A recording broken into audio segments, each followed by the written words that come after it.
River water pretty clean, Ivy? Sam! Sam! There's something down at the riverbank. Now, don't start that again, Ivy. You've been skittish ever since we decided to shortcut through this timber. It wasn't my imagination, Sam.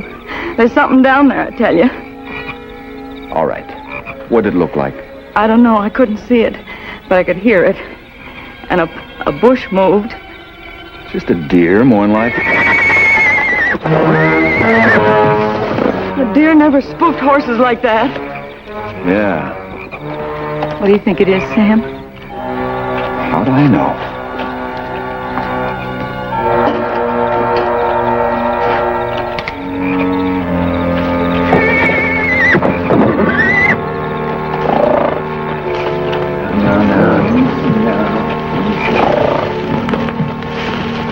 The story you are about to see was taken from actual recorded history of the Oklahoma Territory in the 1800s.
Dividing my time between my ranch and the office of mayor in Cimarron City is not always easy, particularly when I'd rather just be a rancher. My name is Matt Rockford. I just managed to slip away from my office when two of my right-hand men, Jess Williams and Tiny Buttinger, showed up to tell me they'd found a dead steer. Now, there wasn't anything particularly unusual about that, but... See, Mr. Rocky's had his head bashed in. I suppose a horse could have kicked him. That still wouldn't account for that hind quarter missing. Yeah, that had to be a knife that done that. And I don't know no animal that can use a knife.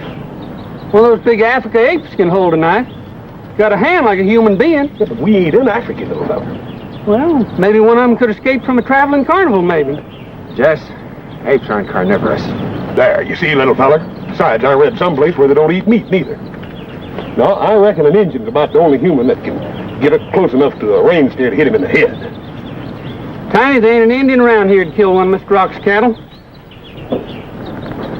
Way he's always giving them beef whenever they're in need of it. Well, there just might be one that ain't heard of that.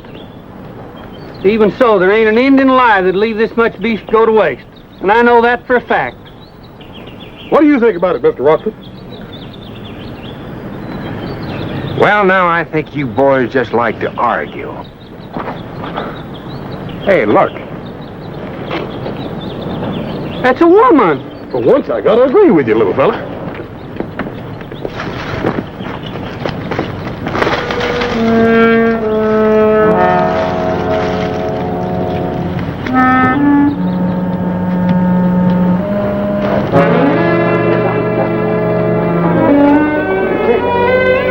Her husband disappeared, you say? He sure did, Dodie. No telling how far she'd been walking before we found her. All on foot, too. Poor woman. Almost scared to death when she opened her eyes. Well, the first thing she's seen is your face. Now, just what do you mean by that? Maybe she thought she was looking at the beast. Now, wait a minute, you fellas. I ain't no dude, but I sure ain't no beast neither. No, I didn't mean you, Tiny. I meant the Beast of the Cimarron. Oh, that's different. Now, just who might that be? That beast feller? Oh, it's just an old wives' tale about some big beast that roams around along the river, capturing people. An animal beast? Don't you go believing that hogwash, Tiny. It's just a fool story that got started because folks couldn't figure any other reason for people disappearing in the woods. Well, why did they disappear? How do I know? Well, how do you know it ain't true then? Some folks claim they seen big monstrous foot tracks a time or two. Yeah? Then how do you know that Miss Hargrave's husband wasn't packed off by that beast feller? Because there ain't no such thing, that's why. I guess.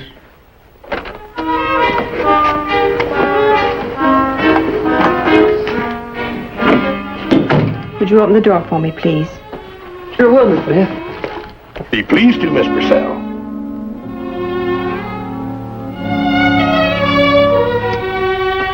Excuse me, little feller, but the lady asked me to open the door for her. That's not true, Tiny. She was looking right at me when she said it. Now, it ain't polite to argue while the lady's waiting.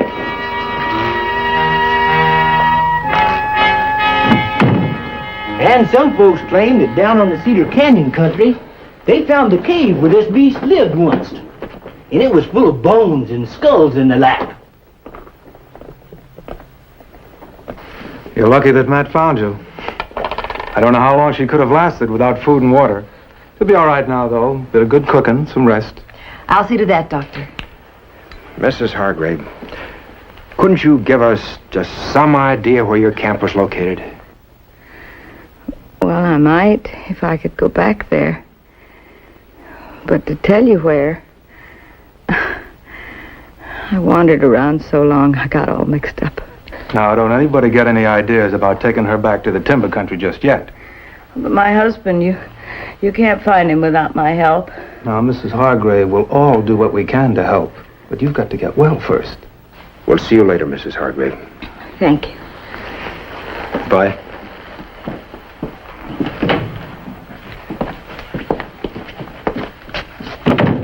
Matt? I think you ought to know her husband's going to be hard to find. The trail's got to be cold by now. Better than a week old, I'd say. A week? Well, from her condition, I'd say she's been wandering around at least a week. She just lost track of the time. And there's no use discouraging her about her husband's chances of being found. Well, I'd still like to take her back there with us, Doc. Whenever you say it's all right. It sure is strange the way she says her husband disappeared. Dodie here thought the Beast of the Cimarron might have had something to do with it. Dodie, that's just a superstitious legend. One of those wild stories that got wilder every time it was retold. Besides, all the beast stories I ever heard were from way up the Cimarron. Nowhere around here. Isn't that right, Mr. Rock? Well, now, I don't know, Jess. I think you'd better ask Lane here. The sheriff's office usually gets notified on people missing. You know, come to think of it, there was an Overland stage report that came through on a lost passenger not more than a year ago. Fella traveling from the east. The stage made a rest stop on the edge of the timber. He got out and took his dog for a walk and was never seen again, man or dog. That wasn't more than 35 miles from here. Well, you worry about your Beast of the Cimarron. I've got a patient inside to worry about. The boys will help you move her over to Beth's place if you like, Doc. Thanks. Right this way, boy. Lane, go through the sheriff's files. Dig out all the old records on missing persons you can find and bring them over to my office. Sure, Matt. Oh, wait. Does this mean that you think there might be something to this beast story? I don't know. I lost a steer today. He was killed by a blow on the head, and one of his hindquarters missing. What does that mean? Well, for 20 years, members of the Livestock Association have been reporting isolated cases of steers killed exactly the same way. And always near where somebody had just mysteriously disappeared, in the wooded area near the river.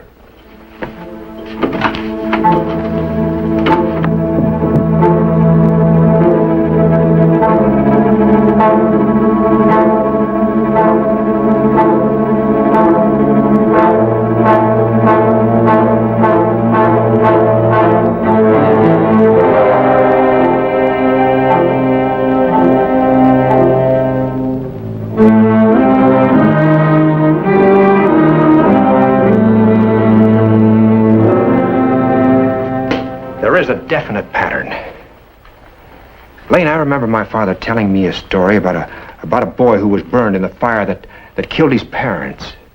Yeah, the Dunlap boy, Perry Dunlap. That's right.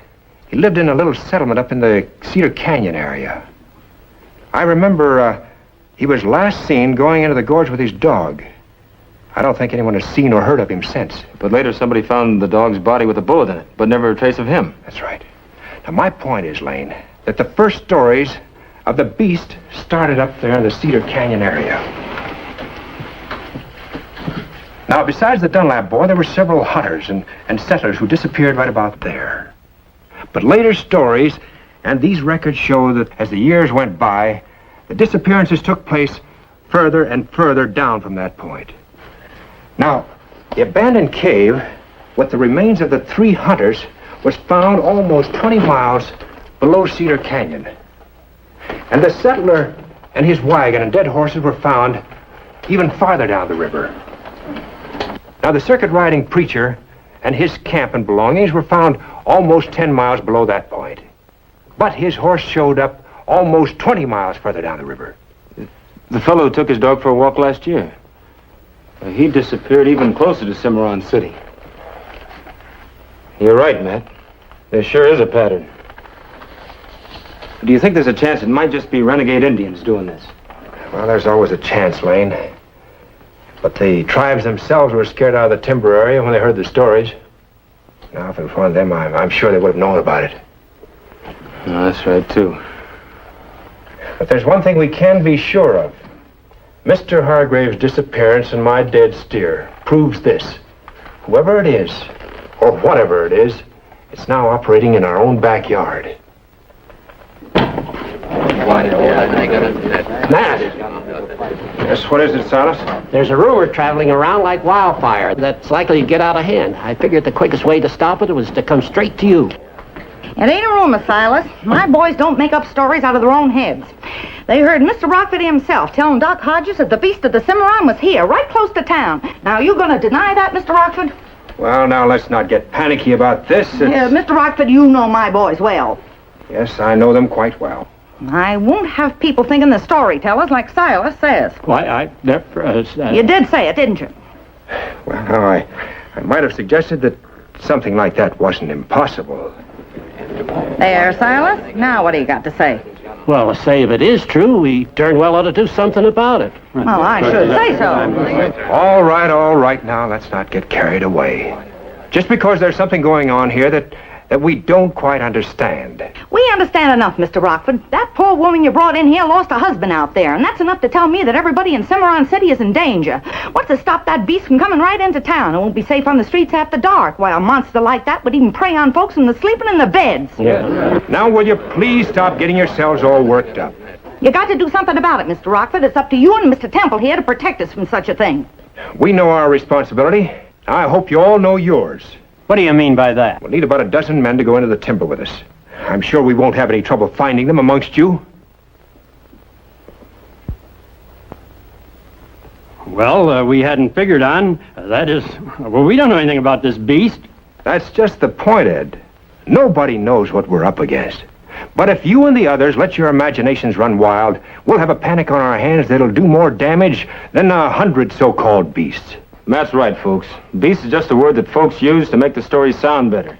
So why don't you all go home quietly and let us take care of it, huh? That's the thing to do, folks. I'm sure that none of us need worry with Matt and Lane handling it. However, if any of you insist upon worrying, I'm having a special sale on down at the store on firearms and ammunition.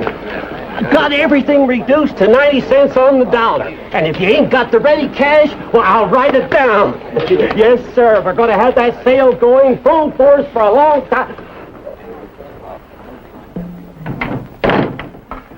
You can always count on Silas. He never misses a good bet. And I'll bet he never thought of reducing those prices until about a minute ago. That'd be like betting he isn't the shrewdest businessman in town. Hey, that was quite a speech you made, Lane. You almost had me convinced that the beast is nothing more than an old wives' tale.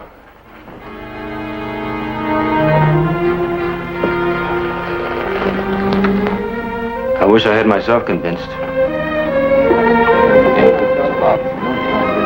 Everything's ready, Matt.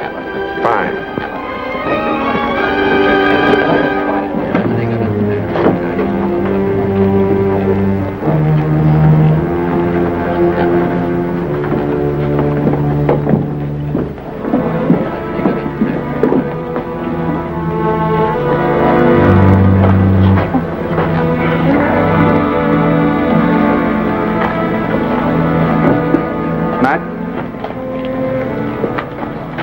want you to know I've advised Mrs. Hargrave she's not ready to make a trip like this. One night's rest, it just isn't enough. Doc, don't you go to worrying. Look, the boys got it fixed up in there real nice and comfortable for her. We're not going to let her overdo it. I'll make sure you don't. Beth, you see she gets plenty of hot food and lots of rest. Now, Doctor, don't you worry yourself sick about your patient. I'll take care of her. Jess, Tiny, let's go. We're ready, Mr. Rockford. Oh! Goodbye.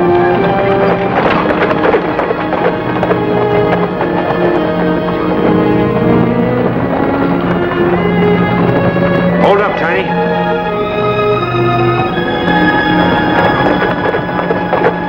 Any of the country beginning to look familiar, Mrs. Hargrave? Well, I think so, but I'm not sure. If you could just get a little closer to the river, I think I could find it then. That's where we were camped, not far from the riverbank. Tiny, this is where we leave the trail. Drive in closer to the river. I'd like to try to find that camp before dark. Oh! Hold up, Tiny. Hold it, Lane. They must be Hargrave's horses. Let's get them.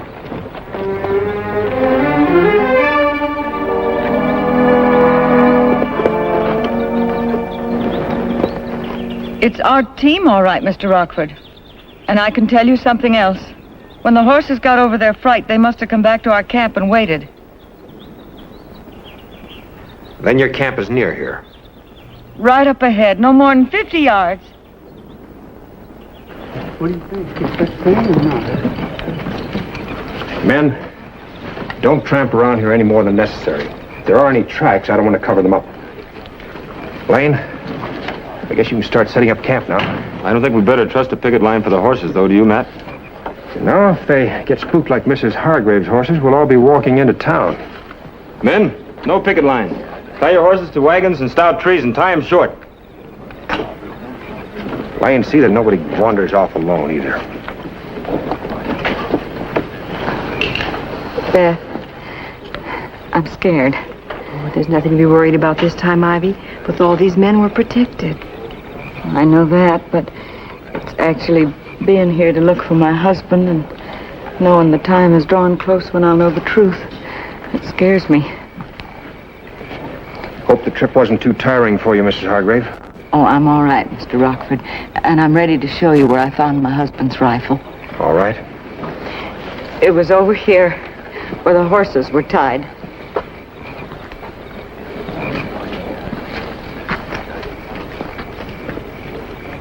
Jess, Tiny, get your rifles and follow us.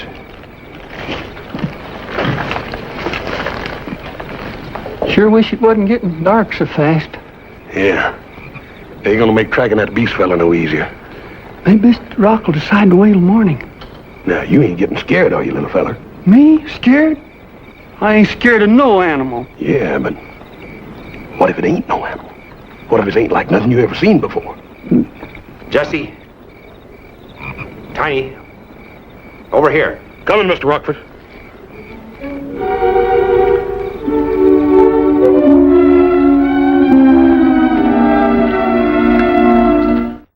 He stopped here to quiet the horses, and then he went in there, and that's where I found the rifle. I left it there. Mrs. Hargrave, it won't be necessary for you to go any further. Jess, Yes? stay here with the women. Yes, sir. Tiny, follow me.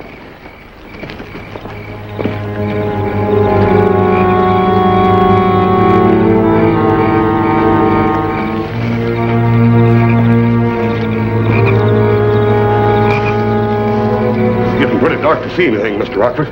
Yeah, you... Not too dark. Sometimes when folks get upset and scared about something, they don't remember things too well. Looks like that Miss Hargrave told her story pretty straight, don't it? Yeah, that's right. One thing about it, though. If that beast fella was a man, it appears to me he wouldn't have left that rifle there. Leastways, he could have used the bullets. Yeah, you'd think so. Let's see what else we can find. It's taking them so long. Don't worry, Ivy. They're just looking for tracks.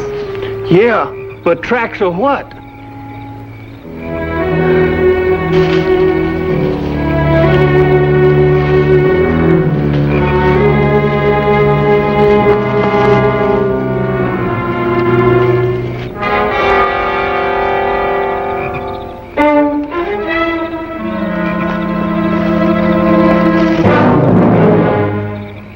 No man done that, Mr. Rockford.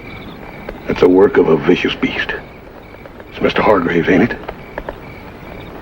Yeah.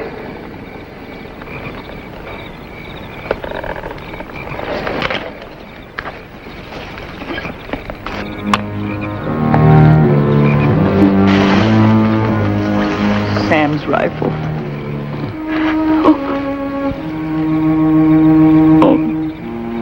Sam.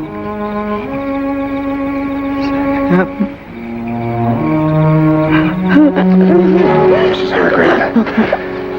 Mrs. Hargrave, please don't go back there.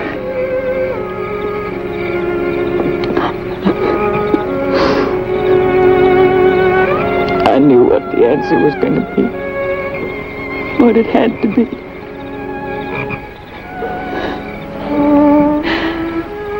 It's all over now.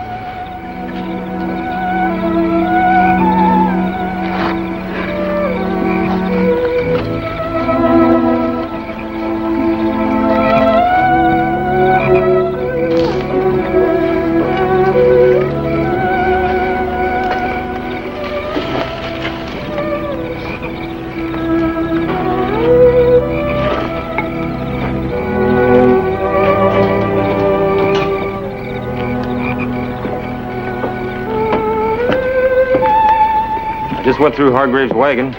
Doesn't look to me like anything's been disturbed. Water, food supply, nothing's been touched. Maybe the beast has moved on.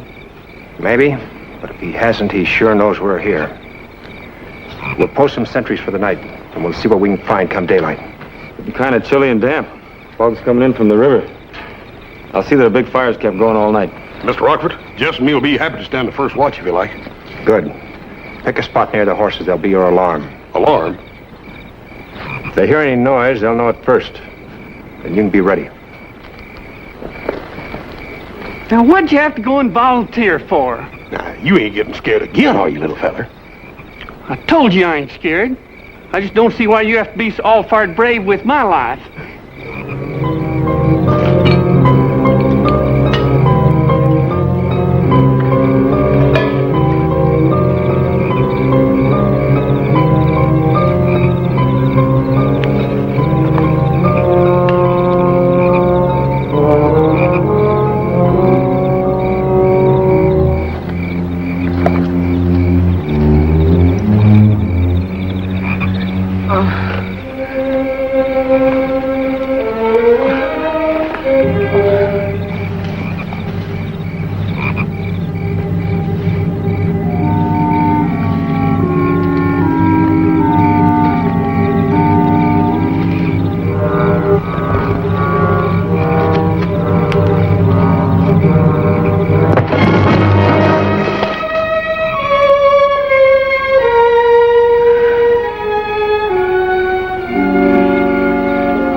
What did this? It's a big monster, Mr. Rock. Stood up straight, 7 or 8 feet tall. I saw it running off into the brush. No, it weren't standing up straight, little feller. You was right the first time when you said it's an animal. It was big, all right. But he took off in here on 4 legs. Matt, over here, it's Dodie. He's just knocked out. Get him over near the fire. Have Beth take a look at him. And you 2 men stay with the women. Don't let them out of your sight. Jess and I'll look around the ground near Ed. The rest of you men, look around here and see what you can find. But keep your guns ready. Tiny, men, come on.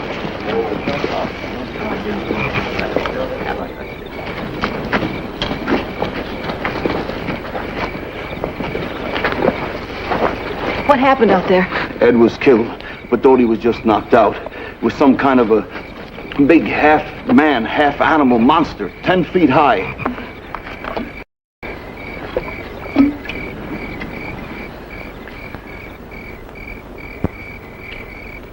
Mr. Rock?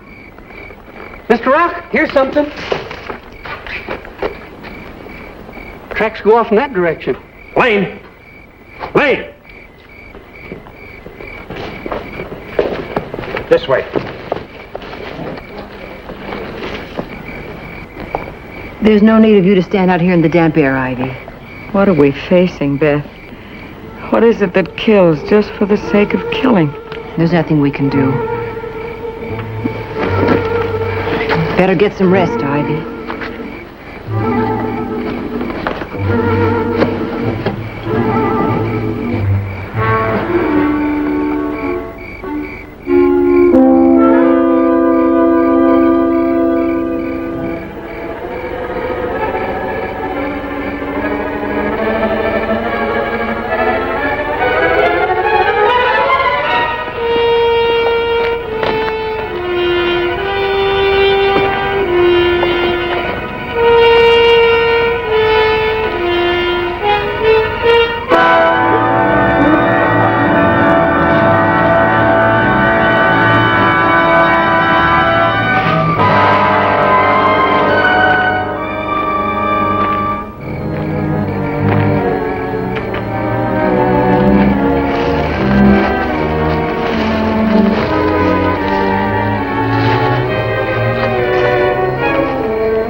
Beth, what's wrong? Help me, Ivy. Ivy! Ivy!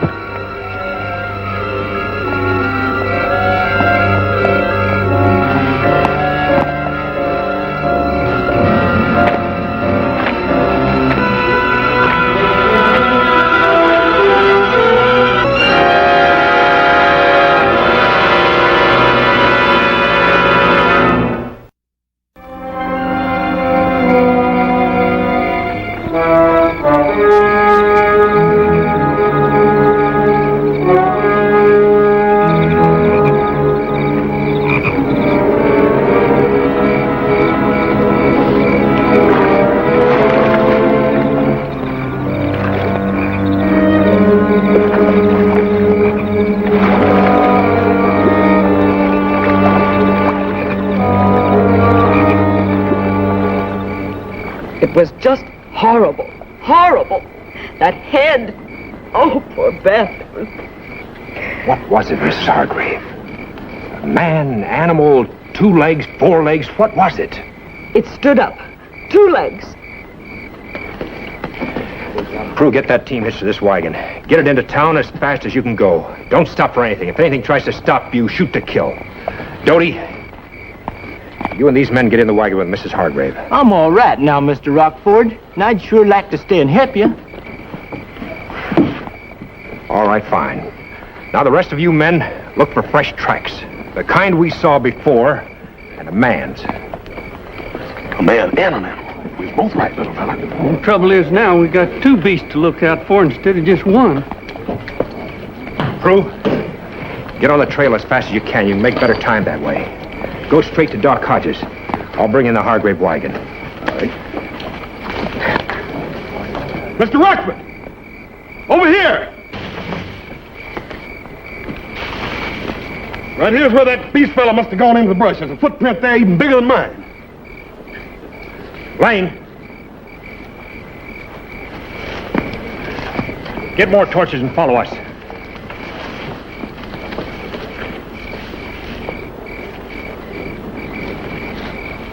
Matt. Looks like he turned off here. He's headed for the river.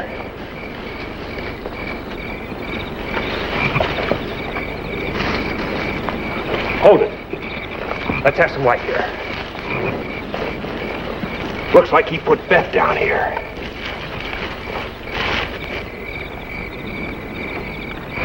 Here's why. Looks like he slid some kind of a boat in the water. There's no telling which way he went or which side of the river he's on. He might have gone out in the middle, turned around, landed on this side again just to confuse us. We'll have to split up, Lane. I'll take Jess, Dodie, and Tiny across the river with me. You take the rest of the men and search this side of the bank. Whoever finds where they landed first will let the others know. Men, we'll go downstream first. Find a log. A big one.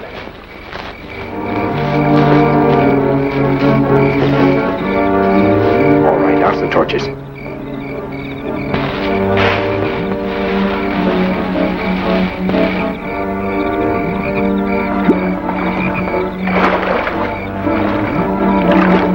Grip downstream to the other side. Then we walk back up along the bank.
Marriage, Susan Lois Fraser to Henry James Dunlap, March 16, 1844. Birth, the son, Perry James Dunlap, September the 9th, 1846. Deaths, Susan and Henry Dunlap by fire, October the 18th, 1864. Perry Dunlap by the cruelty and stupidity of his fellow man, June 12, 1868. Sandy, my dog and old friend, by a careless hunter who died regretting his stupidity, July 1, 1868.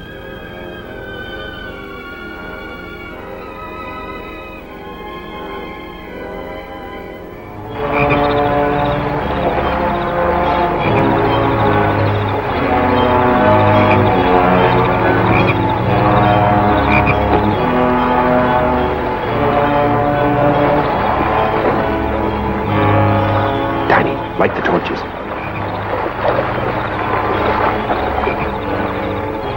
You think it's wise to light them, Mr. Rock? We've no choice. We can't see without them.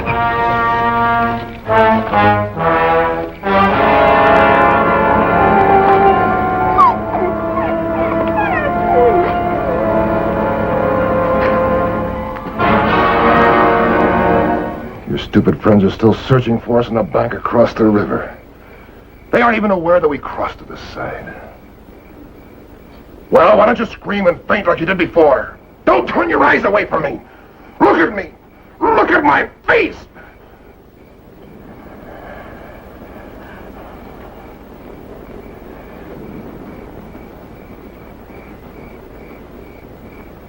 Scream! Why don't you scream? What good would it do? You're gonna kill me, aren't you? Yes, when I'm ready.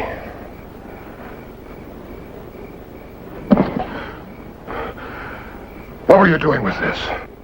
I was reading it, the first page. You're Perry Dunlap, aren't you? Perry Dunlap is dead. I know he isn't dead. According to that Bible, his dog Sandy died after he did. Perry Dunlap had to be alive to write it down. I'm not Perry Dunlap. You were. And I think you keep that family Bible around to remind you that you still are. I'll kill you. That should be easy for you. You've killed before. They deserve to die. All of them. Why? Because they're selfish, cruel, and stupid. Like the people in your hometown? Like all people everywhere. But beautiful women should suffer first. Should be made to look at this face and cringe with their own imaginations.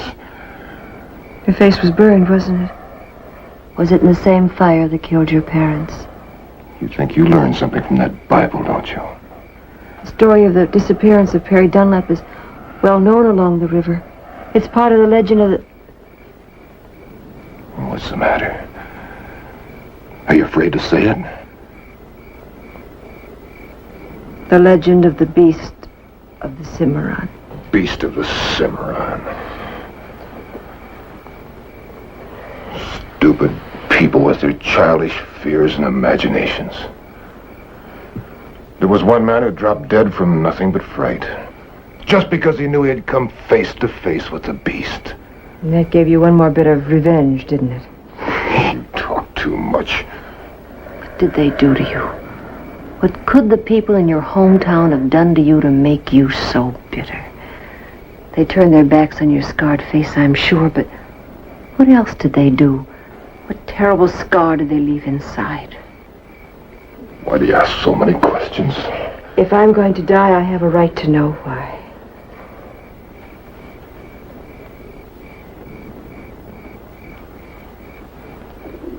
After the fire, the neighbors were very kind. They took care of me.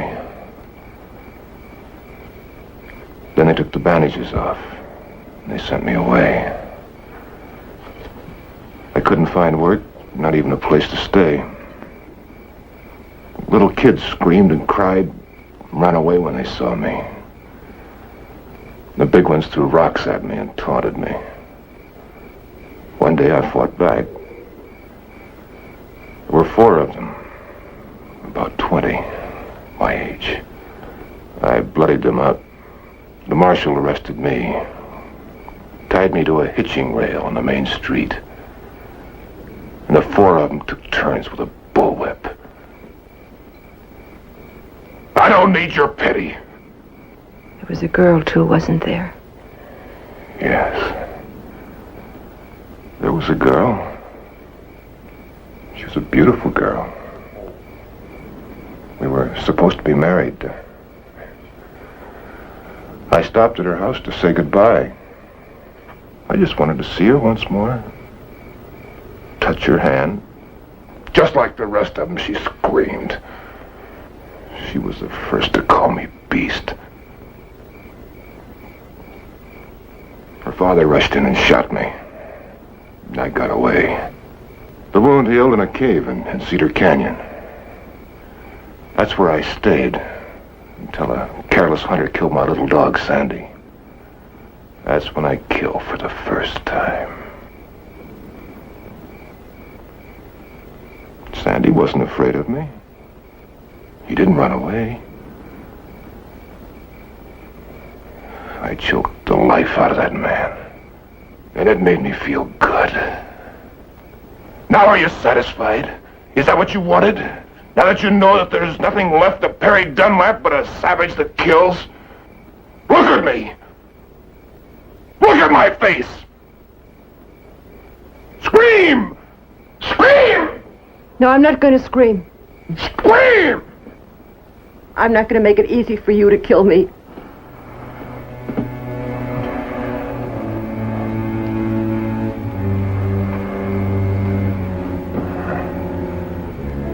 I'm not going to kill you.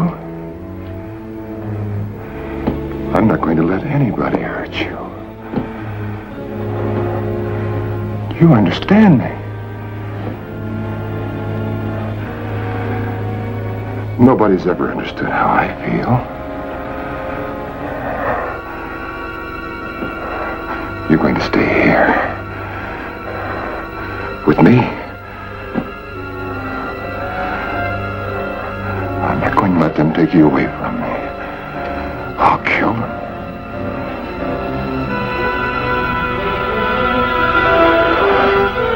I'll kill them all.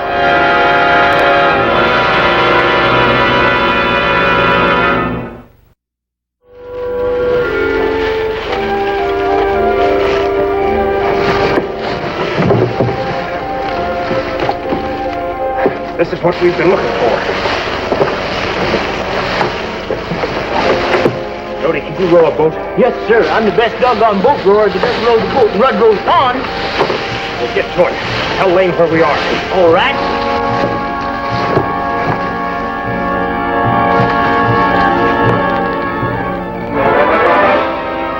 That's one of them Indian Earth lodges, ain't it?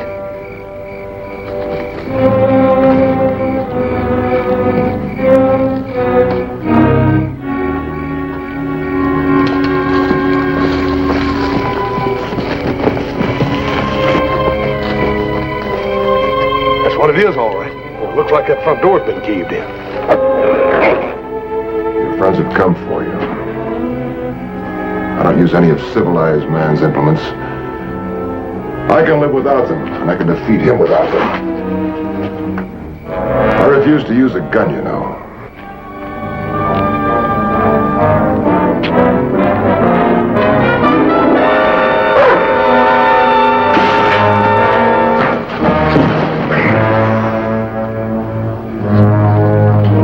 Sure doesn't look like anybody lives here. Well, we'll look around. You boys go that way.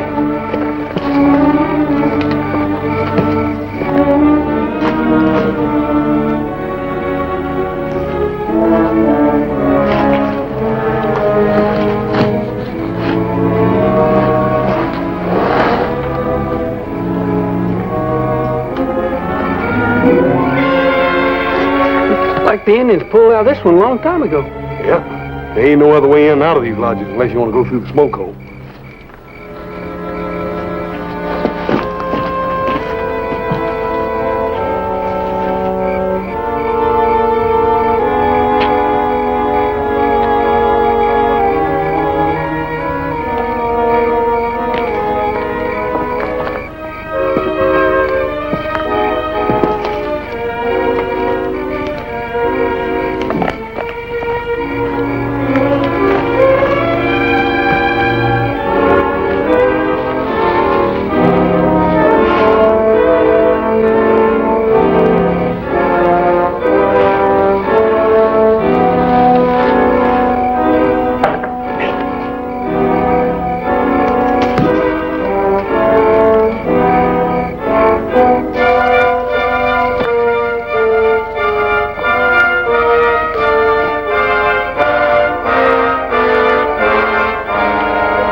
found something.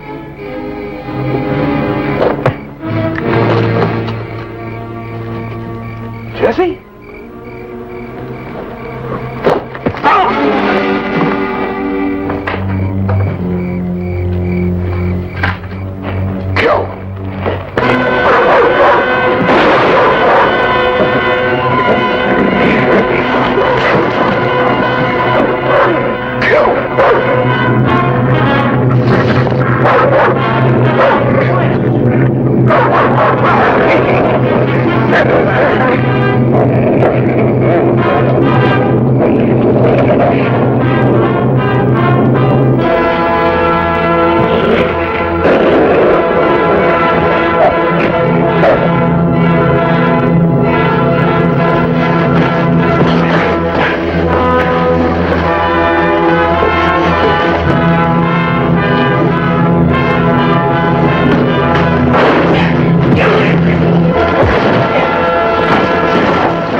What happened, Jess?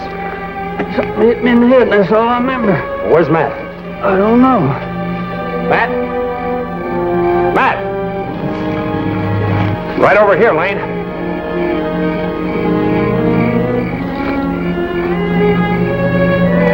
Everything all right? I don't know. Where's Tiny? I haven't seen him. Up here, Mr. Rockford. After I had that tussle with that little old puppy dog, I was fixing to come inside and help you.